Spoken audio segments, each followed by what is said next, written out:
আসসালামু আলাইকুম এভরিওয়ান। তো আর একটা নিউ ভিডিও নিয়ে আমি আপনাদের মাঝে আবারও হাজির হয়েছি। তো মূলত ঘটনা যেটা ঘটছে, আপনারা অনেকেই জানেন যে আমাদের একটা ছোট্ট খামার আছে।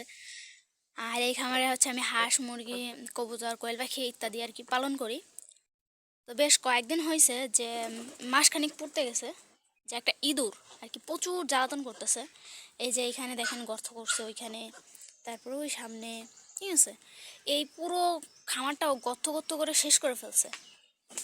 এর কারণ হচ্ছে আমি এখানে যখন হচ্ছে খাবার দেই, অনেক সময় খাবার থেকে যায়, সেই খাবারের গন্ধে গন্ধে মূলত ও আসছে।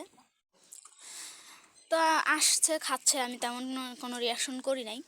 তো গত 5 দিন হয়েছে কি, আমি 1 কেজি গম নিয়ে আসছিলাম, সেই গমগুলা ও রাতারাতি সব নিয়ে চলে গেছে।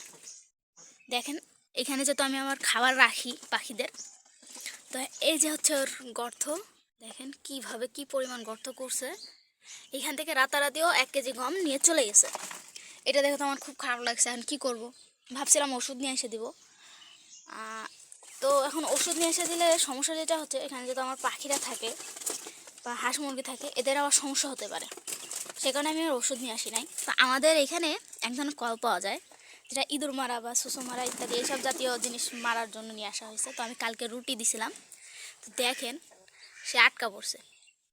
কত বড়! এগুলো হচ্ছে গেছে ইঁদুর বলে হয়তো, কারণ সাধারণত ঘরে যারা থাকে সেটা অনেক ছোট থাকে, আর এ অনেক বড়। ভয় দেখেন কি করতেছে বেরোনোর জন্য। কিন্তু একে ছেড়ে দিলে মূলত ঘটনা যেটা ঘটবে, ও আবার আসবে বা অন্য কারোর বাসায় যাবে, ক্ষয়ক্ষতি করবে। এই জন্য এটাকে মেরে ফেলাই আমি মনে করি উত্তম। তো আপনারা যারা খামারি আছেন, সাবধান, এই ঘিরাটা ভালো করে দিবেন, ঠিক আছে, যাতে কোনো কিছু আক্রমণ না করে। তো ভিডিওটা এই পর্যন্তই। ভালো থাকবেন, সুস্থ থাকবেন, আর আপনাদের কোনো মত থাকলে অবশ্যই জানাবেন। আল্লাহ হাফেজ।